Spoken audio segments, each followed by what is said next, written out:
Olá, muito boa tarde, seja muito bem-vindo ao nosso consultório. Hoje é o dia das doenças raras e é esse o assunto que merece destaque na primeira parte do nosso programa. Estima-se que haja cerca de 600 mil portugueses com doenças consideradas raras e vamos saber, com uma especialista, uma pessoa que está devidamente informada sobre esta matéria, se a evolução, como é que a evolução está a correr, se há medicamentos, se dão primazia à investigação e ao desenvolvimento de medicamentos, tratamentos para estas doenças ou não. Vamos saber o estado da arte, é assim que se diz, das doenças raras. Vamos também hoje dar-lhe a oportunidade de participar, como é todos os dias, como é nosso apanágio. Na última parte do programa já sabe que pode colocar as suas perguntas. Hoje temos 3 pessoas disponíveis para responder às suas questões.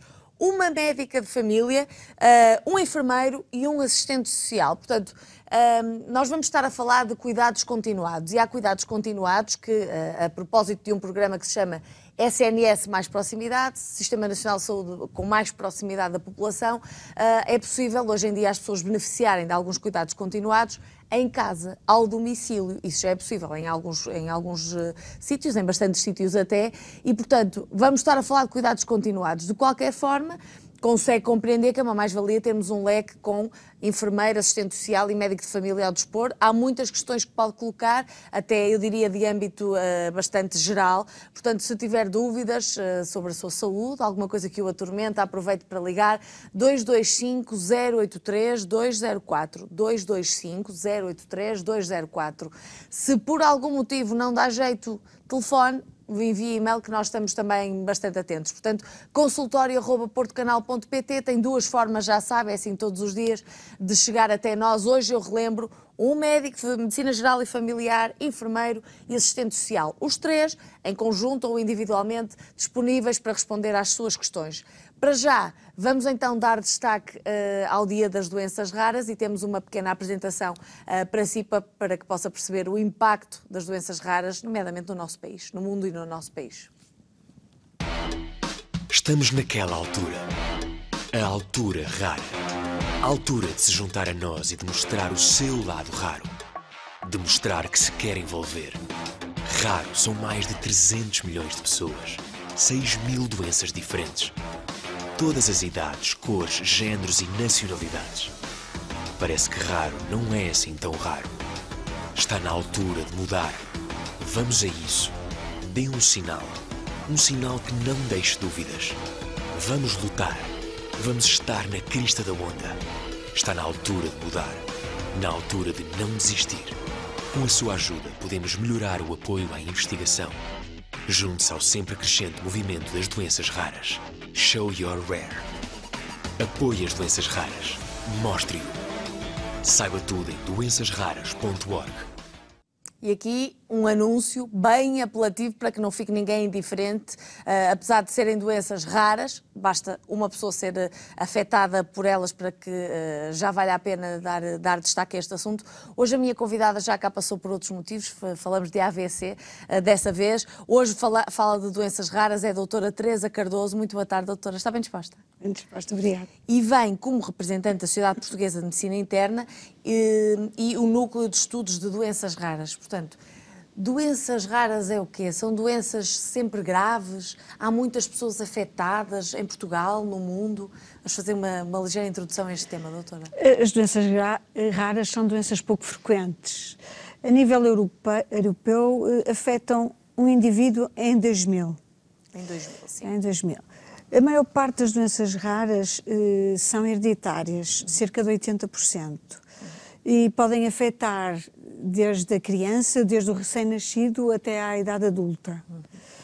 A dificuldade no diagnóstico das doenças raras reside em que as manifestações são muito comuns. Muitas vezes os sintomas são sintomas comuns.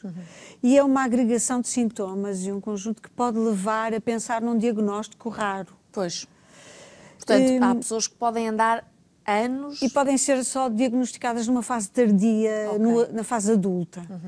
Mas há formas muito graves que se diagnosticam logo na fase neonatal, no recém-nascido, e que podem ser mesmo fatais. A dificuldade destas doenças é que, por exemplo, uma mesma doença pode se manifestar de forma muito leve e ser diagnosticada numa fase muito tardia, ou pode-se apresentar de uma forma muito grave. Okay. Portanto, a mesma doença pode ter manifestações leves. Até a apresentação é rara. Exatamente. É difícil. E como os sintomas são comuns, são sintomas frequentes, pode ser um estado nauseoso, associado a uma dor de cabeça, alguma dificuldade na aprendizagem. Ou todas as semanas, não é? Portanto, mas é uma constelação de sintomas que pode levar a pensar. Como doenças raras que são, temos que pensar nelas para as diagnosticar. Portanto, é muito importante aumentar o conhecimento e a divulgação nesta área. É muito, muito importante. Das pessoas e das equipas pessoas médicas. E da população em geral. Claro. A própria comunidade científica, neste momento, está muito mais alerta para este tipo de doenças, porque elas, embora sejam raras, não é? No seu conjunto formam um pool grande. Claro. Por exemplo, na nossa população representam 6%. Embora cada uma de per si seja uma doença rara. Sim, entendo. O grupo das doenças já engloba muita gente. Exatamente. Na verdade. Da outra vez esteve cá a propósito do acidente vascular cerebral. Acidente vascular cerebral, cancro da mama, são doenças e problemas de saúde que de facto conseguem conciliar muita investigação, muitos neurónios, muitos investigadores de pessoas e de grandes laboratórios e empresas a investir em medicamentos, o que quer que seja. Como é que é com esta área das doenças raras? Estamos no bom caminho? É feito um bom trabalho ou são doenças necessariamente um bocadinho esquecidas ou postas de parte pelo investimento? Tem-se feito imensa coisa nos últimos anos. Evoluiu imenso. Em Portugal, por exemplo, o rastreio neonatal das doenças raras já começou em 1979. É feito sempre. E é feito por um conjunto de 24 doenças e o nosso screening, o nosso rastreio é um rastreio exemplar a nível europeu. Que já é feito? Que já é feito. Ok. Sempre, não é só em caso de desconfiança ou de ser hereditário? Não, é sempre, é um rastreio feito a todos os recém-nascidos. Isto evoluiu muito, ao longo, desde 79 até cá, até a atualidade, evoluiu muito. Evoluiu também na sensibilidade política. Nos últimos anos criaram-se centros de referência a nível nacional das doenças, porque estas doenças, para além de raras, são complexas. Pois. Obrigam a uma formação específica na área, obrigam uma abordagem de múltiplos médicos e múltiplos do assistente social, do psicólogo, do nutricionista, de vários tipos de especialidade, e houve uma grande evolução, na verdade. Criaram-se centros de referência, que há a nível nacional, há nos 3 grandes centros, em Lisboa, em Coimbra e no Porto. Centros de referência são os sítios onde essas pessoas vão para ser tratadas depois do diagnóstico? Ou não? Não, os centros de referência são centros em que há alta concentração de conhecimento e de vários especialistas que intervêm nestas doenças. Okay. Ou seja, quando se suspeita de uma doença, quando num doente algo não bate certo, há aqui mais qualquer coisa. Isto não é um AVC banal, por exemplo. Isto é um cancro raro, isto é algo raro. Há que orientar os doentes para os centros de referência, onde têm as pessoas com maior concentração de experiência e maior formação na área. Certo. Os centros de referência, por si só, também são responsáveis por fazer esta divulgação, por fazer formação, fazer cursos, congressos. Também são muito importantes as associações de doentes. Sim, nestes claro. Doentes são fundamentais. No apoio aos doentes e não só. Ajudam a divulgar todo esse conhecimento que está ali fechado num círculo médico, não é? Para a população, para as pessoas, para os doentes, cuidadores e por aí fora, acho eu. Exato, e ajudam a defender e a partilhar experiência, sim, a ultrapassar obstáculos. Doutora, mas diga-me uma coisa, a maior parte das causas destas doenças raras, e já podemos nomear algumas, se tiver algumas presentes, as causas são o quê? É causa de origem genética? É algo ambiental? O que é que poderá ser? A maior parte das causas são, 80% das doenças raras são de origem genética. Genética. Daí a importância de um clínico, ao fazer uma história clínica a um doente, fazer uma história familiar. Porque se notar a incidência familiar determinado, por exemplo, de cataratas em jovem, de diabetes na linha materna, há situações-chave que podem chamar a atenção que isto pode não ser uma diabetes vulgar, mas sim uma diabetes hereditária de transmissão ligada ao X, uma doença mitocondrial, da mitocôndria, mas se eu me puser aqui a falar em grandes palavrões ninguém percebe. Sim, é verdade, mas é uma lista muito, muito grande de doenças raras, não é? Há cerca de 6 a 7 mil doenças raras identificadas, porque há milhares de doenças raras. E isto é uma coisa que, e começou por dizer isso e bem, que é um diagnóstico que pode levar anos e também tem muito a ver, acho eu, com a persistência das pessoas. Porque as pessoas são acompanhadas, mas quer dizer, o médico não vai a casa, não vai auscultá-lo, ou não vai fazer os exames todos os meses ou todos os anos, ou não sei o quê. As pessoas também têm de ter alguma resiliência quando percebem que algo não estará bem ou o diagnóstico não é satisfatório, ou não? Acho que será muito difícil para as pessoas se aperceberem disso. O diagnóstico, como eu disse, pode ser agudo, neonatal, pode ser na infância. 50% destas doenças apresentam-se nos primeiros anos de vida. Okay. E podem chegar à fase adulta, mas na verdade a pessoa não se apercebe, pode não se aperceber. E ao longo do tempo a doença vai evoluindo, portanto vão surgindo mais sintomas e mais manifestações. Que a pessoa não consegue ignorar. E aí é que se torna mais fácil fazer poderá tornar-se mais fácil fazer o diagnóstico. Quando falamos da nossa realidade em Portugal, nós estamos a par com, eu digo sempre isto, mas é mesmo uma ideia importante para as pessoas reterem. No outro dia falava de cancro com a doutora Sónia Rego e ela disse, as pessoas entram no meu consultório e dizem, mas será que eu posso ir lá fora? Os tratamentos são melhores, há mais medicamentos, tenho mais esperança se for tratado lá fora. Há sempre um bocadinho esta ideia quando a pessoa se vê apertada, não é? Em termos de saúde ou muito preocupada. No que toca às doenças raras, temos tudo disponível aqui em Portugal? Temos de ir lá fora?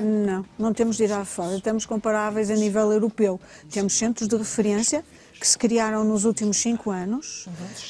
Os centros de referência estão ligados aos centros de referências europeus, estamos em rede. Ok.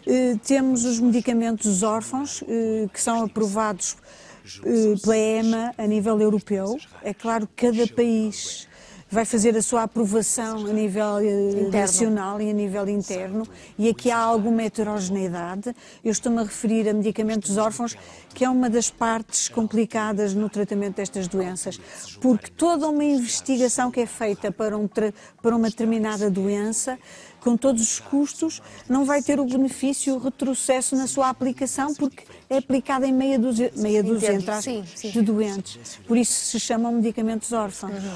Há outra coisa importante, os medicamentos que existem são, estamos a falar de uma forma geral, se há 6 mil doenças raras, não podemos estar aqui a falar de cada uma delas, mas de uma forma geral são medicamentos que prolongam a esperança de vida, tratam sintomas ou curam estas doenças raras? Nós temos os vários tipos de tratamento. Temos os tratamentos que, por exemplo, num déficit de uma enzima, de uma substância, que impede a degradação no nosso organismo, nós podemos dar a enzima e podemos corrigir. Portanto, temos tratamentos genéticos que se estão a desenvolver, temos tratamentos, temos vários tipos de tratamento. Agora, há muito poucas doenças tratáveis. Portanto, tratáveis? Exatamente. Ou curáveis, não é? Exato. Mas vão... Há uma percentagem muito pequena de doentes que têm tratamento. Tratamento, digo, curativo, de substituição, que modifica a evolução da doença. Entendo. Mas temos o tratamento todo de suporte que melhora a qualidade de vida, aumenta a sobrevida, não é? E pronto. Portanto, temos... Claro.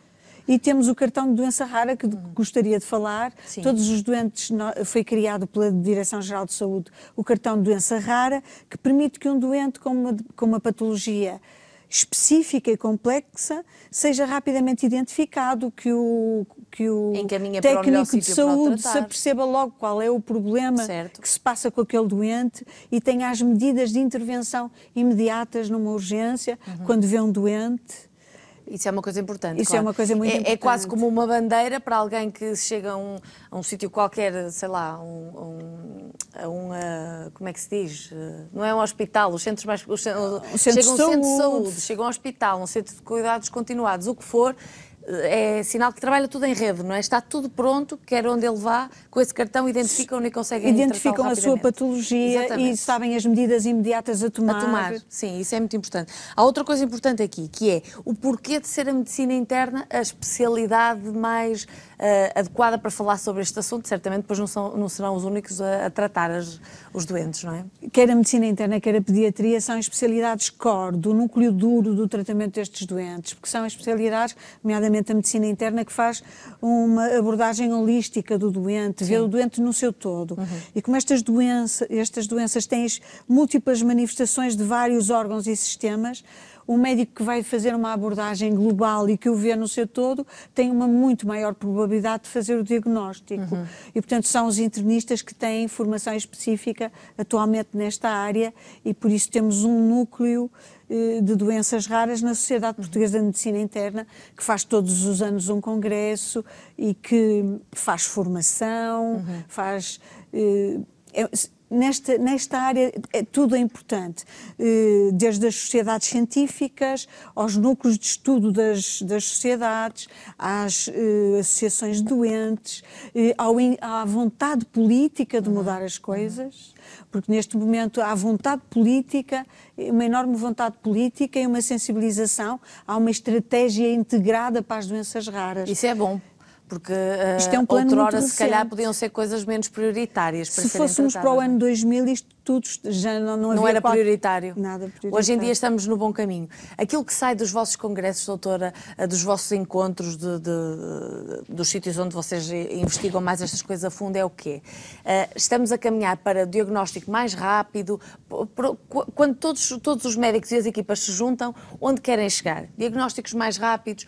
Será a medicação mais eficaz, mais barata para todos? Onde querem chegar? É tudo em paralelo.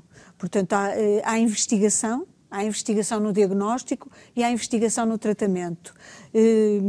É muito importante a investigação e é muito importante o registro da doença. Neste momento, a Direção-Geral de Saúde tem um plano de registro nacional de doenças raras, para nós conhecermos a nossa população de doentes raros. E, na verdade, nós vamos aos nossos congressos e vemos investigação. A investigação desta área não se descobre uma coisa de um momento para o outro. Pois não, claro. São pequenos passos que fazem grandes acontecimentos e grandes descobertas. Sim, senhor. Muito bem. É a doutora Teresa Cardoso a assinalar então connosco o Dia das Doenças Raras. Obrigada. Foi muito esclarecedor esta conversa, mas de facto dá pano para mangas, porque é uma área muito complexa. É mesmo muito complexa. Deixem-me dizer-vos que hoje podem participar, não sobre este assunto, escolhemos outro assunto. Hoje vamos falar de cuidados continuados em casa, ao domicílio. Portanto, uma médica de família, uma enfermeira, um assistente social, todos ao seu dispor para responderem individualmente ou para trocarem opiniões, de modo a que o espectador saia beneficiado, saia com informação. Portanto, se quiser colocar questões sobre este assunto, está à vontade. 225-083-204, consultório@portocanal.pt. Tenho certeza que já sabe os contactos de cor como eu. Portanto, participe, não se iniba, participe e esclareça as suas dúvidas. Até já.